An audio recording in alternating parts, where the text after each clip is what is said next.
Civilization at the American Museum of Natural History in New York. And while we're home, we're doing this presentation thanks to our colleague, NASA funding, for NASA at My Libraries. And we're very excited to be bringing this program to you today, looking at the night sky. So we're going to show you what you can see in the night sky with some of the stories, and then a little bit of the science at the end of it.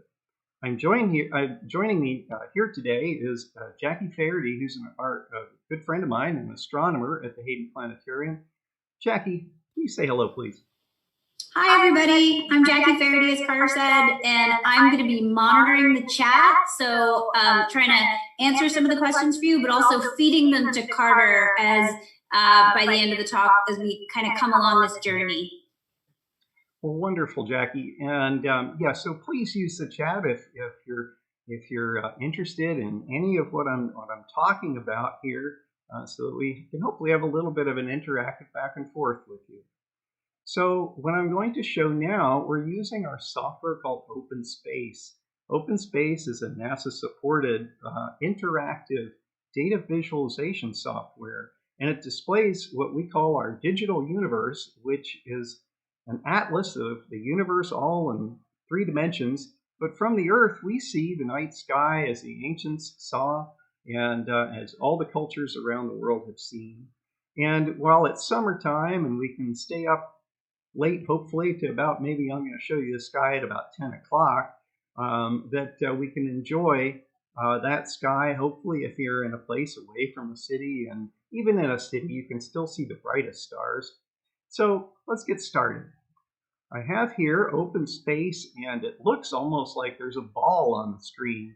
Well, what we're looking at is actually, imagine if you're in a field, and I'm going to bring this up several times, but imagine that you're in a field and you're laying on your back with your head to the north and your feet pointed to the south. You can probably orient yourself these days with a smartphone, just with the compass feature. And if you look up, the top of what you're going to see in this image is what we call north, and down toward your feet to the south, and over to the left is east, and over to the left is west. So I have this set up actually for, we see a date counter on this, and it's for Friday, the 31st of July, but the sky doesn't change too much night from night. So we see the sun up in the sky here, but I've also brought the stars up a little bit. We're going to go through a sunset now. So let me do that with us. Right here, I'm going to run time just a little bit for us. And so that, here we go. We're going to start to see the sun setting. So I'm going to move this to the side to allow me to just run through time. We're speeding up time here, and notice how the sun is getting closer to the horizon. And I'm just going to, whoops, just a moment. There we go. And with this, we're going into nighttime. And you may notice that, like when the sun sets, we get that sort of red glow in the sky, and it's very beautiful. And just coming up now, I'm going to bring my time controls out of the way. And hopefully, if you're looking at this screen and it may seem a little dim, I also have the ability to zoom in so that we can look closer at some of these features and what I want to point out. The sky, of course, we see the starry night sky, and it's very beautiful. And so let me just pause time for us now, which is, let's see, this is about 10:30. And so we'll pause here. And so what can we see? What we see is the Milky Way, which is this beautiful sort of glow of light that cuts across the sky, especially in the summer. And this location that we're viewing from, I've selected sort of the middle of the United States of America, out probably around Kansas, and which is a sort of typical latitude, so that what we're seeing in the sky can pretty much, this view can be seen across the United States. It would be a little different if we're in Florida, and sort of the range would say Florida to Maine, or from, say, southern Texas all the way up to North Dakota. Changes a little bit from basically our latitude. But what we see here, we see the Milky Way and the brightest stars. And so I'm going to now bring up the constellations for us. In OpenSpace, I'm going to bring up a menu. You can download OpenSpace for free. It's open source and freely available. I'm going to bring up the constellations now. The organization here is, you might see, there's a solar system, there's the Milky Way, the entire universe of what we have as far as charted astronomical information. So I'm going to bring up the Milky Way, and under here are the constellations. I'm going to bring up all the constellations. And these are the stick figure constellations. And if you can see my cursor, let me just check to make sure that we can see. Well, actually, maybe not. So what I'm going to do is I'll just mention here the overall sky that we see. And you may see a figure in blue. And that's the blue outlined constellation is that of Ursa Major, the Great Bear, but it contains the Big Dipper, which is one of the most famous constellations that we can see. In order to sort of see closer, I'm going to be able to zoom in now, and that's where I can use my cursor to point out things.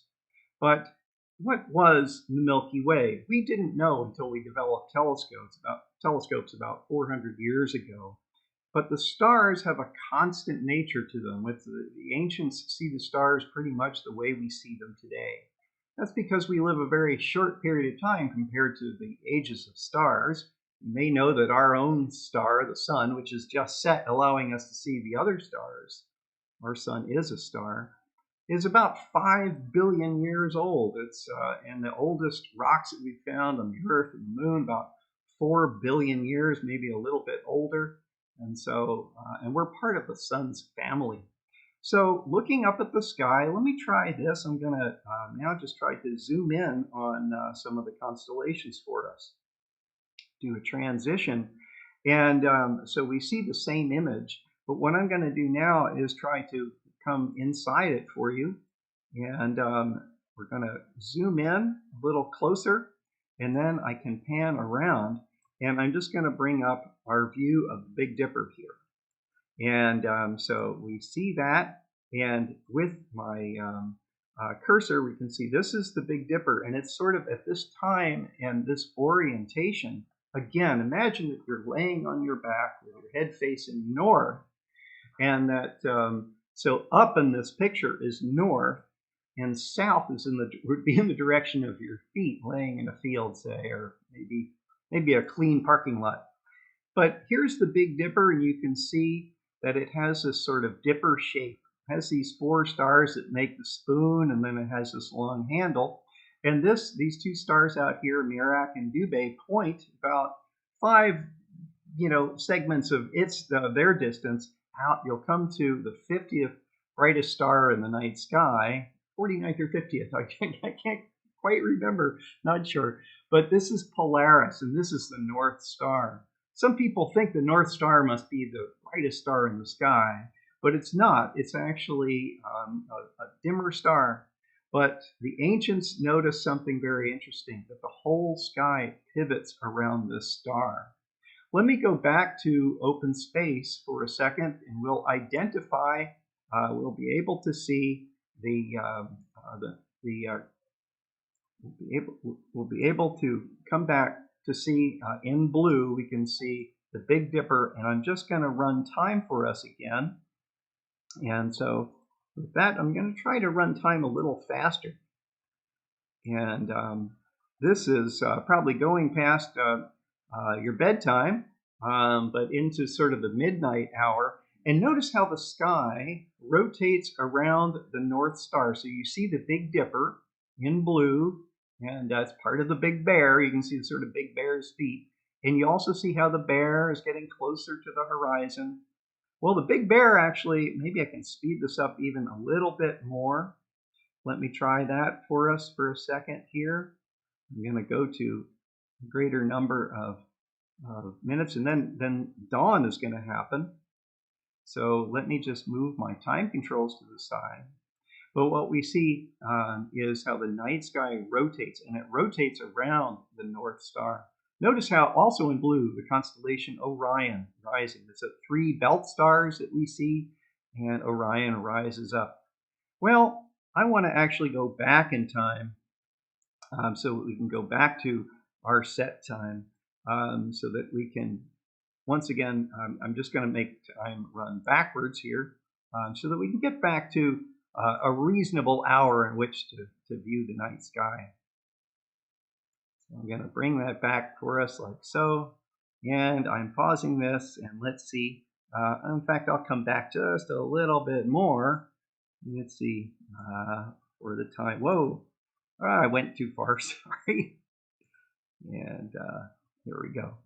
Well, we'll go through sunset one more time until about the 10 o'clock hour. And you'll notice at the time it says it's 3 in the morning GMT. Well, this is 5 hours ahead of Eastern Standard Time. And but GMT is a universal time that's set for the Greenwich Meridian, which means that that's the time in London, and they're 5 hours ahead. So this is about 10:30. Okay, so we see the constellations. What I'd like to do is zoom in on the central Milky Way region, and to do that, first I'm going to come back to our zoom window. And so I can talk about some of the constellations and the legends that we see. And that let's just come back. I'm going to turn on a number of constellations for us. Let's see, in just a moment. Okay, there we go. So I have the constellation figures. I'm going to turn on their labels as well. And so we're going to go back to that zoom window. Here we are. And I'm going to now zoom in. We're going to zoom sort of to the middle of the sky. And that's like looking straight up.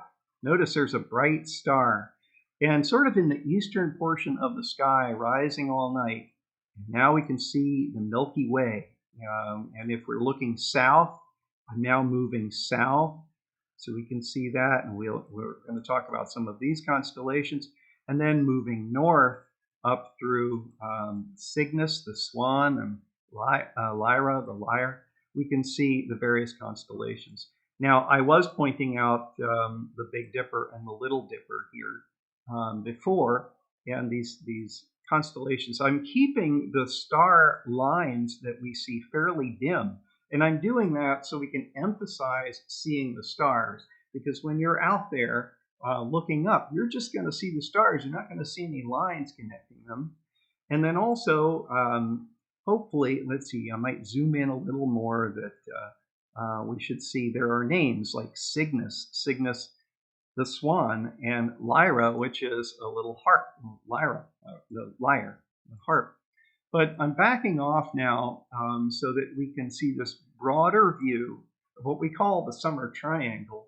And that is the bright star Vega and Deneb and Altair, these 3 stars. And so they form sort of a prominent bright star group that goes over us and is along the Milky Way. And if you're in a good sky condition, you'll be able to see that. Vega is about 20 light years away. In light travel time, light is the fastest thing we know in the universe. It's a fundamental sort of speed limit of the universe. And so it takes light traveling that speed limit of the universe 20 years to reach us. And the star Altair, even though it's dimmer, is closer. It's about 16 light years away. But this star Deneb is one of the brightest stars that we know of. And when I say no, it's not as bright as Vega in the sky, but it's 2,000 light years, give or take. It's hard to tell our distances out to that scale.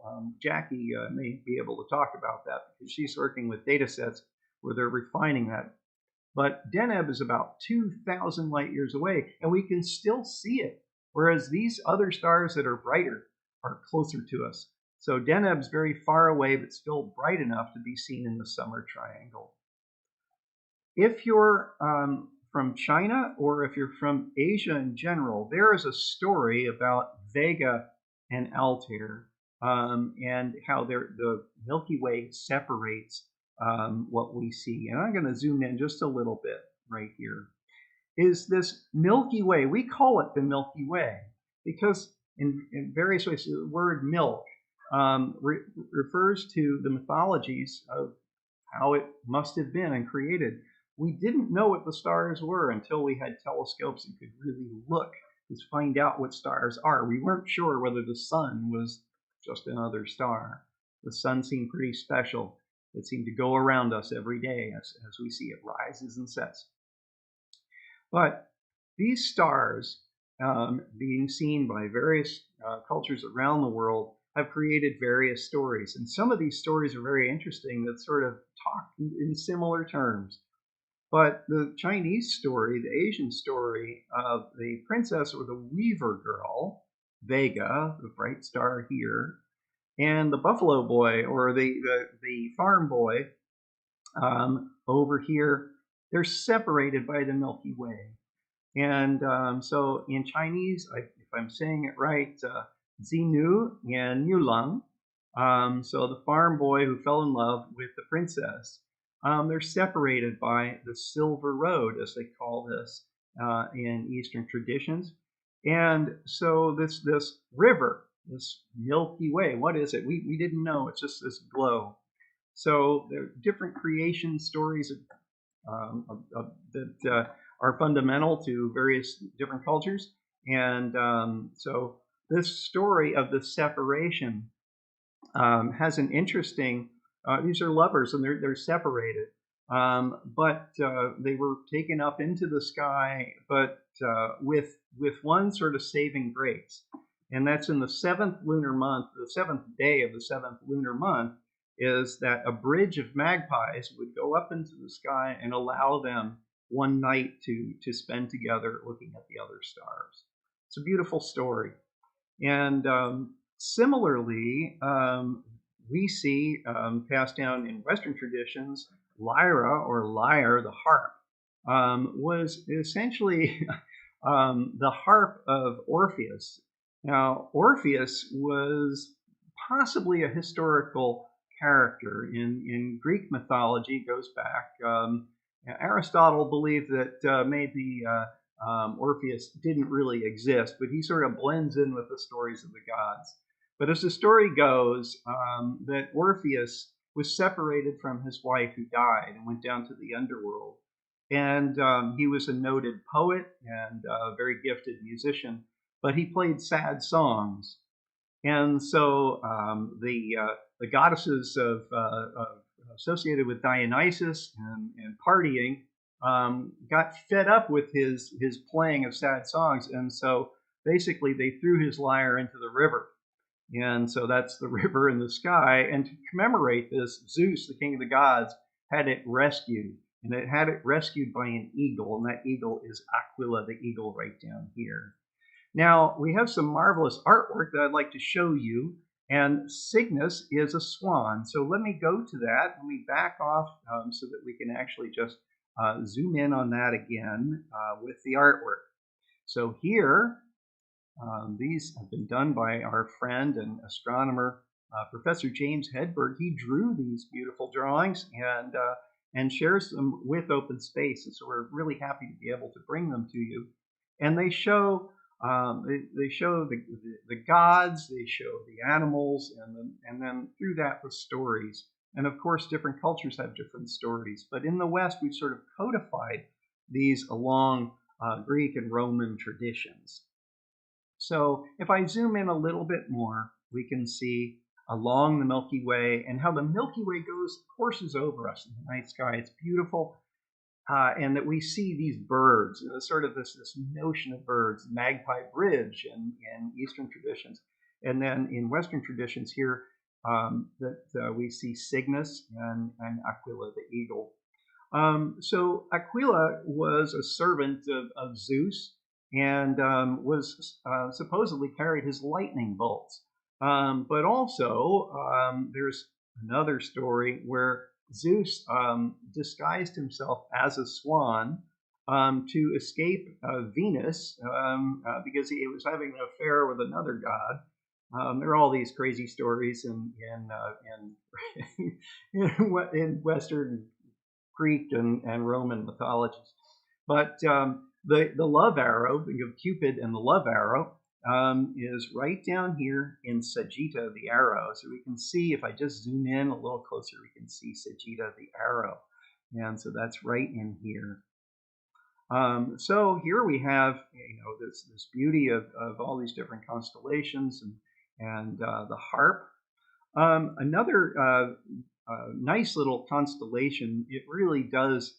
If I could just step back, we'll see it in a bit. I want to first, let me zoom in. Is Delphinus the Dolphin, and Delphinus as a character in mythology helped Poseidon. Poseidon's also known as Neptune in the Roman traditions, the god of the sea. And that he fell in love with one of the daughters, myriad daughters, Aphetritus, and that in falling in love with her, Poseidon was older and she was quite young. She was scared and she hid with her sisters, but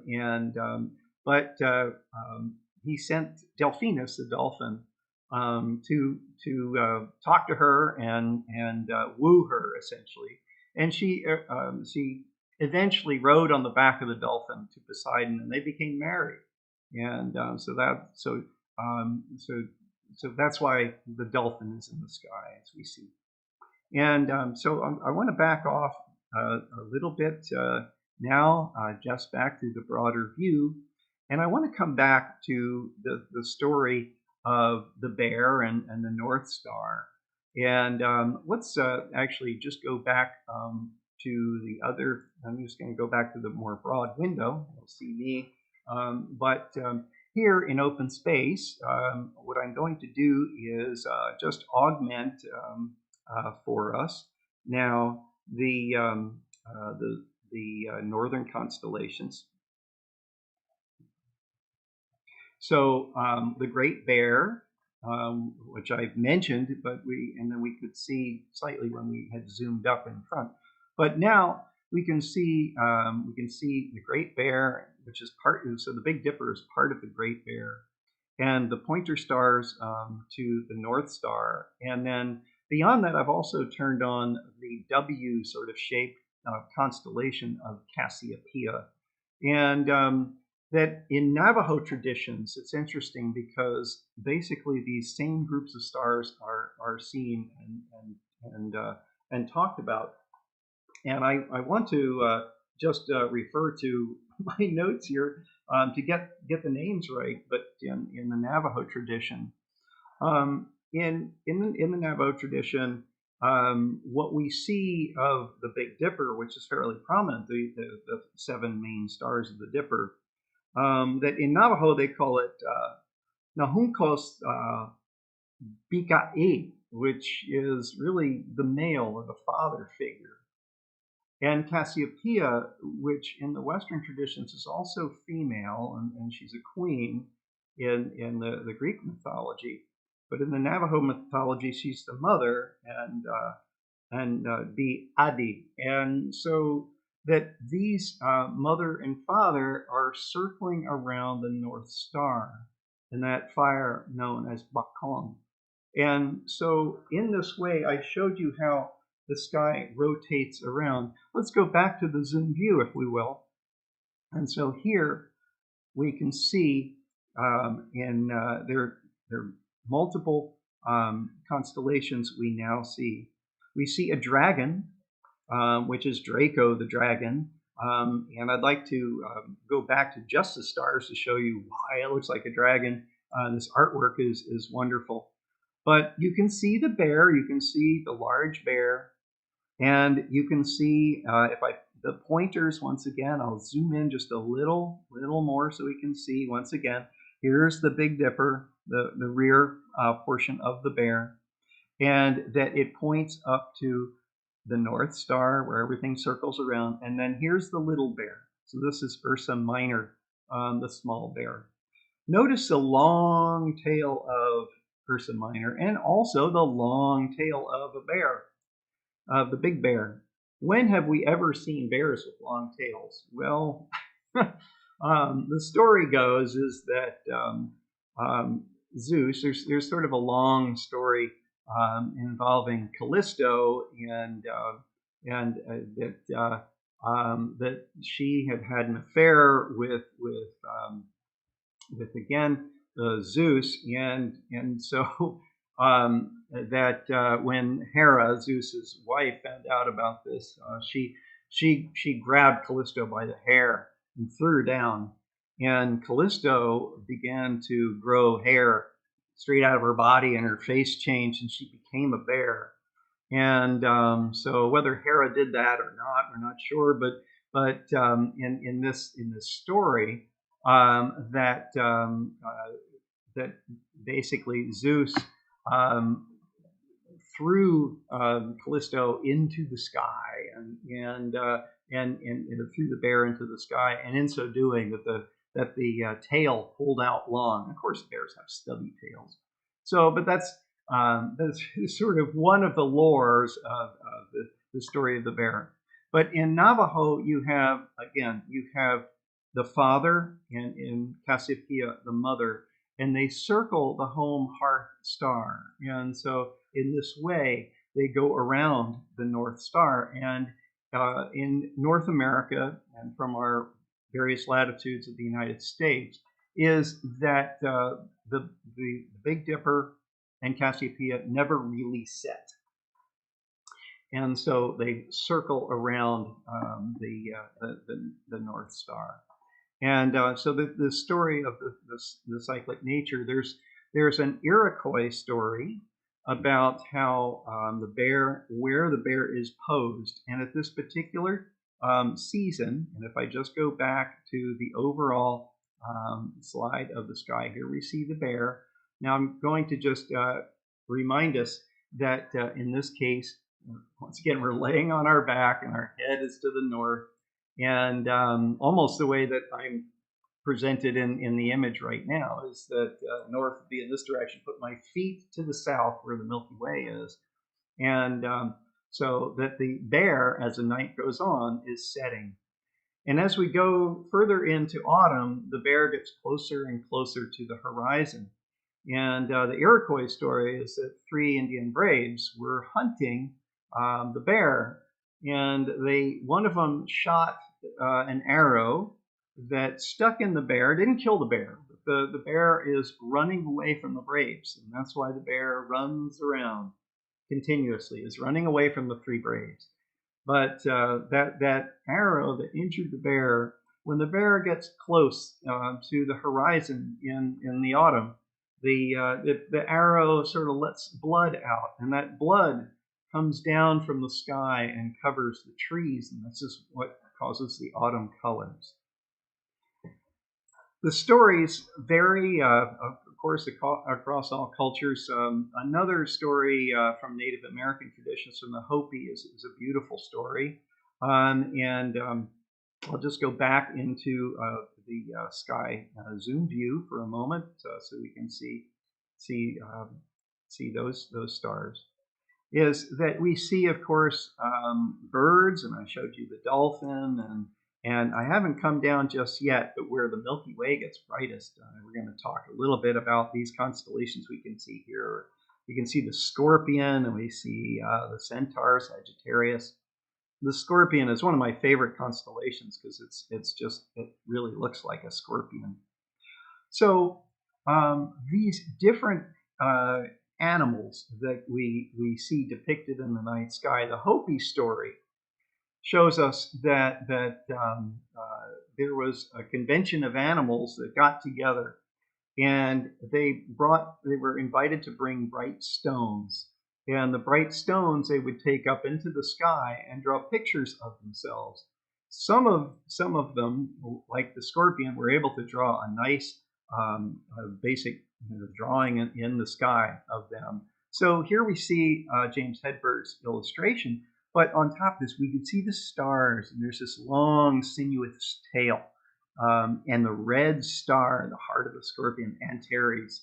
And its name, Antares, is like Aries, and Aries was Mars in the Greek tradition and Mars in the Roman tradition. But Mars is red, and Antares, like Mars, is also red. And so this sort of burning heart of the Scorpion. And the stinger down here, this little double star group is Shala and Lasut, the stinger of the Scorpion. So in the Hopi tradition, the animals got together and they were busy trying to go up to the sky. Well, the trickster is the coyote, and the coyote comes along and he kind of messes things up, and he causes some chaos, and out of this, a bunch of the other animals didn't get to draw a very good picture of themselves. And so the coyote kind of messed things up. And because he was busy messing things up, he didn't actually get to draw a picture of himself at all in the sky. And so if you're ever out in the night, and, especially in the West, and you hear the coyote howling at night, that lonesome call is because the coyote is lonely, and he never got to draw a picture up in the stars. It's a beautiful story by the Hopi. And so let's come back to, I'm going to zoom out of this because I want to look at this part of the sky again with just the stars of the Scorpion, because I kind of promised I'd talk about that. And so let's go to, okay, let's see, let's just go into just the stick figures. We're going to make these available for you if you want to put them on your phone, so you can look at the sky and compare it to what we have here. And of course, there are a number of different applications you can get on your phones now, where you can actually go out and aim it up to show you the constellations. But this is Scorpius. This is one of my favorite constellations. So it just, these three stars up here, and then we have the sinuous body of Scorpius, and notice how it's right by the beautiful Milky Way. I remember going out to my uncle's house on Long Island when I was a kid, and looking south, you could see how beautiful that was, because you're just looking south. There was no light, and so you just saw the beautiful Milky Way going into the Atlantic Ocean. And a little farther to the left here is Sagittarius, better known as sort of a teapot constellation. We show it kind of showing the rest of the constellations as well. And also I'm showing you where Jupiter and Saturn are. These are two of the brightest things you'll see in the night sky. And if you have even binoculars, you'll be able to see the moons of Jupiter going back. And you won't see them going back and forth in one night, but you'll see them posed on different nights, as Galileo saw them. These are the Galilean moons, Io, Europa, Ganymede, and Callisto, and also Saturn, beautiful with its rings posed toward us just now. But Sagittarius, let me just tell you a little bit about this. Sagittarius is sort of this handle. It looks like it's kind of a teapot shape. We're not connecting the teapot here, but here would be the base of the teapot. And here's the spout, and here's the top.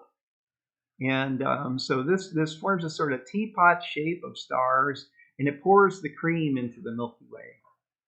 Well, how about another origin story on the Milky Way? The Bushmen in the Kalahari Desert in Africa have a beautiful story that the sky didn't have stars. It was black. And there was a lonely little girl who wanted to see stars. She wanted something in the sky. And so she kicked around in the fire, and the ashes flew up, and she threw them across the sky and created the Milky Way. And then she created bright stars with roots, and so that the bright and white stars that we see that are roots are ready to eat. But red stars, remember this red star down here, the heart of the Scorpion, Antares, not good. It's spoiled. So any of the red stars, you can't eat any of them. But if you're searching around and rooting around as the hunter-gatherer tribes of the Bushmen do is they don't really have any particular home. They move about, and so in this tradition that moving about, you have to really know your landscape. And so another part of that story was that the little girl threw the ashes across the sky so that she could help one of the hunters find his way home. So I want to zoom out now. Let's see. And I'm just looking at my time to make sure that I have enough time for questions and all that. And oh, there's so many more stories to tell about. But one is a great story, so let me just back out to here to tell it. And this is to bring up the constellations again as sort of heroes. Oh, geez, come on. I'm trying to page through. Hold on just a minute. There we go. Let's come back here. Okay, we have our figures. And so we had the animals with Draco the Dragon. I still want to show you just the sinuous path. It's a sinuous line of stars like the Scorpion. But Ophiuchus, boy, when I was taking classes at the Hayden Planetarium when I was 10 years old, I never knew how to pronounce his name, but you'd call him Ophiuchus. Ophiuchus was a son of Apollo, the sun god. And Ophiuchus is a snake handler. And he has this snake. He has a serpent's head, serpent's caput, and serpent's cauda. And so he's handling snakes. Well, what's that about? Well, he was friends with Glaucus, who was the son of King Minos on Crete. And Glaucus had unfortunately he liked sweets, and so he jumped into the honey jar and drowned. And so he was pulling Glaucus out, and a snake came, and the snake was going to, bite him. And so he killed the snake, or thought he had killed the snake. And another snake came out with herbs and laid it on the back of the other snake who had died and brought the snake back to life. So Ophiuchus was known as somebody who could bring you back to life. And so he's a hero in that way, a son of Apollo. Another story, of course, another hero is Hercules. And here he is, he's upside down. But Hercules, so his head star is right next to the head star of Ophiuchus here. But Hercules was the son of Zeus, but his mother was mortal. And so one of the stories about the origin of the Milky Way was that Zeus wanted him to have more godlike features as a child. So he let, when Hera, his wife, was asleep, he basically let Hercules suckle on her breast. And what happened was Hera woke up and was like, "Who's this kid?" And threw him away. And when he did, the milk spilled out and created the Milky Way. So there are lots of stories. There's Otis, the herdsman here, and in some legends, he's actually pushing the plow, which is the Big Dipper is known as the plow, and the bear. There are many more legends to point out and talk about. But one of the things I want to show you, so you have just remaining a few minutes, is a bit of the science of the night sky. And so I'm going to come back to our view in OpenSpace here, and I'm going to bring us back into daylight. So let me just do that. I'm going to once again invoke my time. I have little time, but I'm going to manipulate time. So here we go. I'm going to let's proceed through the night. So I'm just going to, let's see, choose, about half hour per second. And the night sky is now going to rotate once again around the North Star. And also the autumn constellations are starting to come up. I'm going to pause here just for a moment before sunrise. This is July 31st is how I have this posed. But I can also jump ahead. Now, of course, the night rotates the sky. But how can we see different constellations? So the Earth goes around the sun 365 days in a year, 360 degrees in a circle. So every day is about a degree. So I'm going to move us ahead from July to August. This would be that same time, and now into October. And so we can see that these winter constellations come up and suddenly appear. Well, what I'd like to do is just select, I'm just going to turn the constellations off so we just see the Big Bear, and I'll turn off the other constellations. And so I'll leave the constellations of Ursa Major, the Big Bear, the Little Bear, Ursa Minor, and Cassiopeia. And I'll leave those constellations up in the sky. And what I'm now going to do I'm also going to just bring us into daylight. I've moved ahead by several months, demonstrating now we're in December, but let's go 1 hour per second now. We'll rotate the sky so that there we have daylight appear. Great. And then one thing I need to do is, let me just come up here for a moment. I had, let's see, I had Saturn and Jupiter enlarged, so I'm just going to turn them off for a moment. And so as we now rise up above Earth. Now you probably wonder, okay, I've been lying on my back. Well, if I tipped over, well, maybe, see, we're out in the middle of the country, and the sun is up now. But in this way, I can kind of look around. So this is, I've been laying on my back, looking up, and to the south is where the Milky Way comes down. So now I'm going to rise up above the Earth, and in open space here, we're looking down now, and we see, we can see our continent of North America. No borders here. It's hard to see, what country you're looking at. It's just Earth.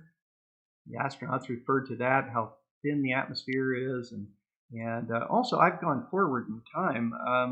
I want to see actually some clouds. Let's go back to actually, because I was jumping ahead in months. Let me just come back. There we go, July. That'll bring up some clouds of a recent day. So here we have the Earth, and we've stepped out, and even from, flying out in space, we still see the same constellations. The sun goes through the zodiacal constellations. I can bring those up just so that we see them as well.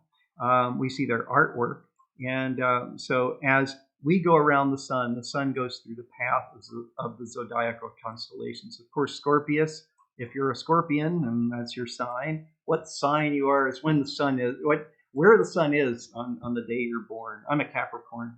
So looking at this, we see the stars and all of this.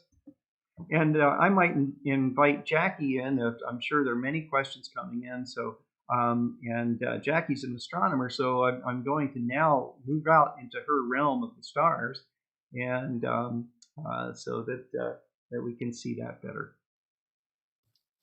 Jackie, thanks, Carter.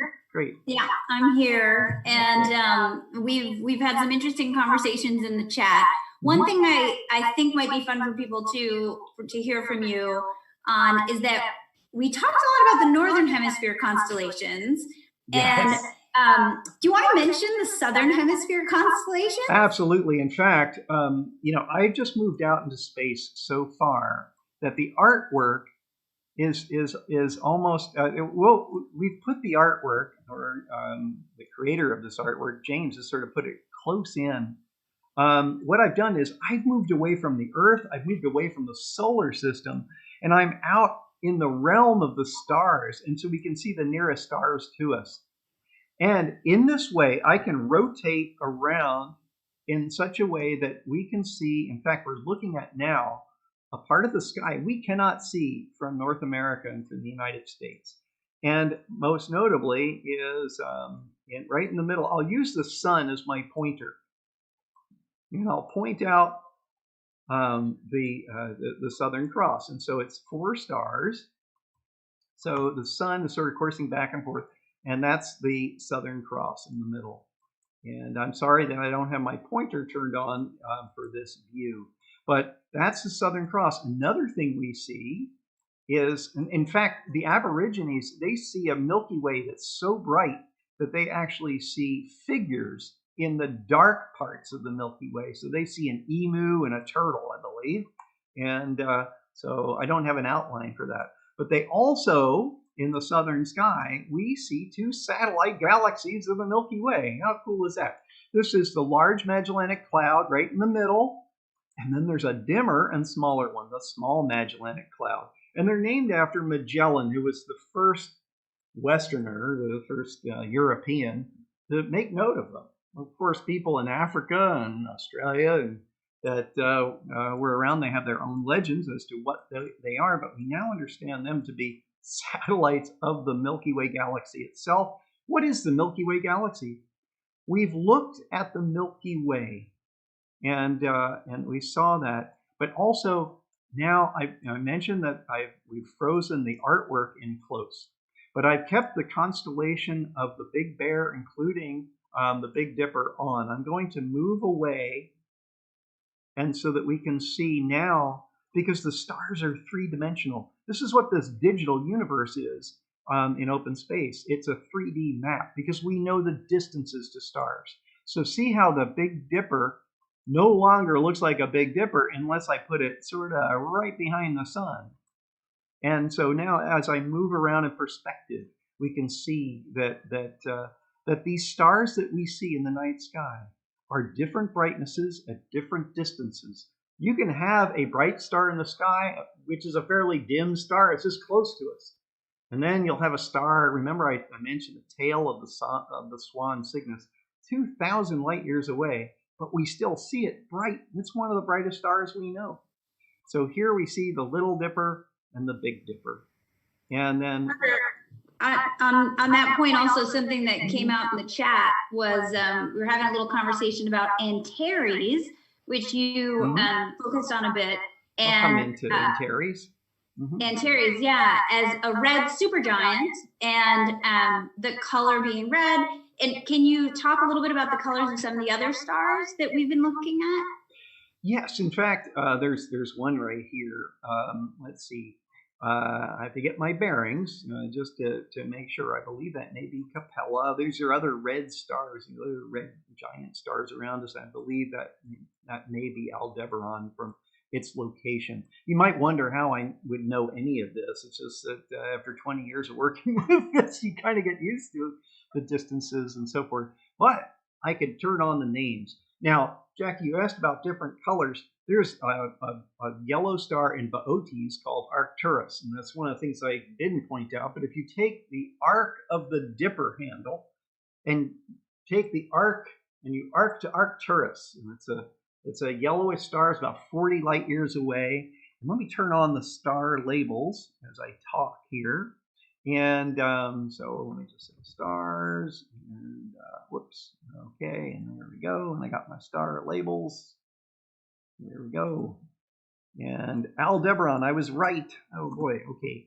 So Aldebaran is about as far away as radio signals have reached from the beginning of when humans made radio bright enough. So it's probably just hearing about sort of World War II and maybe some early television. But Arcturus is up more here, and I'm not used to seeing this. Usually in the planetarium, I have to look all the way around.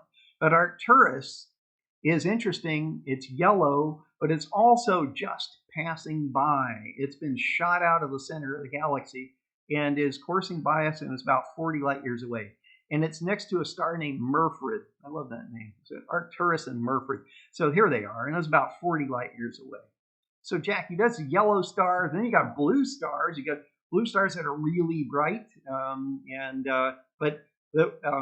Jackie, I guess you talk about how the universe is really dominated by the dim red stars, right? Yeah, so the faintest stars in the nighttime sky are well, I shouldn't say this. There are the closest star to the sun is a star called Proxima Centauri. And everybody think about this for a second. Have you ever seen the closest star to the sun? I love asking this question. And people will be like, I think I've seen Alpha Centauri, but you have never seen the closest star to the sun because your eye can't actually see it. It's called Proxima Centauri. It's like, it's an M-type star. So those stars are like a third and less than the mass of the sun. And so you can't detect them, but they're everywhere. They're everywhere, everywhere, everywhere. Every direction Carter is pointing right now, when we've been flying around, there have been little M dwarfs hanging out. They're just too faint for your eye to see. And so you can't see the closest one. And this is Rigel Kentaurus, or Alpha Centauri. It's another name for it. And it is that triple star, Jackie. I just thought I'd point it out. But also, it's in the southern sky. So unless you go down to the southern hemisphere and know what you're looking at and have some constellation guy or girl with you to tell you how to what look for what, it is one of the brightest stars in the sky. You know, Carter, one thing on this too, I don't know if you remember, do you remember I taught this class on the southern hemisphere, on the southern constellations, and I remember you and I worked together on this. I was going to talk about that presentation because you blew me away that you learned all the southern constellations. That was amazing. Yeah, I will say, like, learning the southern hemisphere is so different than learning the northern hemisphere. We just got to hear all the great stories that you had. The constellations of the southern hemisphere are quite different. The official constellations, one of the 88 International Astronomical Union classified boundaries of the sky, they have there's so much bizarreness to some of them. Microscopium, telescopium, there's a lot of scientific tool dedications there. And so while there are also gorgeous constellations, you've just pointed out the Southern Cross, there's a lot of oddities to the nighttime sky in the Southern Hemisphere. I brought us out, Jackie, to a view of what was resolved. I love this sort of general quote by Galileo, but Galileo, 400 years ago, turned his telescope to the Milky Way, and he said uncountable stars. Before that, it might as well have been milk. There's also a Cherokee legend that it was a dog, another trickster like the coyote. Dogs are wonderful. They care about what we think about them, but they can be tricksters sometimes. And so in the Cherokee tradition, the dog made off with the ground cornmeal that the women have been working hard on, and the men had sort of gathered the corn and all this. But anyway, so it's sprinkled cornmeal. So, what was the Milky Way? Was it milk? Was it cornmeal? Was it some ashes from a star in the Kalahari Desert? I mean, or ashes of a fire. We didn't know, but we now know that they're stars like our sun, and that they number for our Milky Way, that we can actually extrapolate from what we're counting on the order of several 100 billion stars. And it seems as though many of them have planets like we do, like our sun. So extraordinary. And that's just one galaxy in many. We can now see here, I'm rotating around this funny fisheye view, kind of like what we would see in the planetarium. And we see what's behind it are the Magellanic Clouds. And Jackie, I'll just pull out into the galaxies a little bit. The 20th century was all about sort of realizing that we were not alone, even as several 100 billion stars, is that our Milky Way was a galaxy amongst galaxies, and that the digital universe shows us this. And every point you're now seeing is another galaxy with hundreds of billions of stars, perhaps trillions of planets. So that's beautiful, Carter. As amazing as it could be. So I'm not sure whether there are any other questions, Jackie, and so forth. I of course talked way too much, but anyway. We do have a question coming in from Diana Barrows, and this was directly related to the last point of the dim stars, which was how do people see the dim stars, or how do we find out they were there, which is a great question. Yeah. As some of the dimmest stars you need to use infrared technology to see them because they're so faint that they give off a lot of their light out there. And so you'd have to change your wavelength. You have to look at red, the reddest part of what your eye could see. And otherwise, you can see with binoculars, right, Carter? Have you ever tried to find some of these faint stars? Yes, in fact, I spent most of my youth looking through telescopes and having to learn the sky before computers could point you to things, and so it's daunting, but it is a beautiful thing to look through a telescope. I still do audio recordings of people that look through my telescope and see Saturn for the first time, and they go nuts because it's like, you know what it's going to look like, a ball in a ring, but there's something delightful. And so imagine, just in closing, that for most of the time that humans have been alive is that on a starry night sky, it's cool out, maybe cold, you sit by the fire and you look up at the template of the night sky. And the stars twinkle, you don't know what they are, but those patterns, think I see something there, I think I see something there. And so no matter where you are in the world, we all share in that beautiful experience, and that we can all relate to it. And there's something deep inside us and fundamental about looking at the sky. And so this summer, if you get a chance, get away from your computer screen, maybe use your computer screen or iPad, and we'll make some of these materials available to you. Go out and really look at the stars, and you owe it to yourself as a human being. Also, I believe, and thanks, we give thanks to our partners at NASA, My Libraries and Science Games, if I have that properly, to go on their website. And we are very honored to be asked to present today and bring this along. Jackie, I don't know if you have any more to add, just in closing. I would say 100% in closing, go outside and look at the sky. Some of the things that were in the chat, Carter, were what are the best apps for looking up at the sky? And I completely recommend that people, go ahead, find the best apps. There's some interesting things in there, but use a handheld planisphere and then tape some red cellophane over a flashlight to make sure your eyes are dark adjusted. There's nothing like navigating the sky without modern technology. The nighttime sky is the original movie theater. It is the original entertainment. So everybody needs to take advantage of that. Get outside, look up, find the stars, find Scorpius, find Antares. You'll love it. And you realize the oral traditions are linked to that storytelling that just goes back so fundamentally to the question of what is all that up there. It's been a delight. Thank you very much. Always look up, and so we look forward to you joining us again. Thank you very much. Thanks, everybody. Thank you.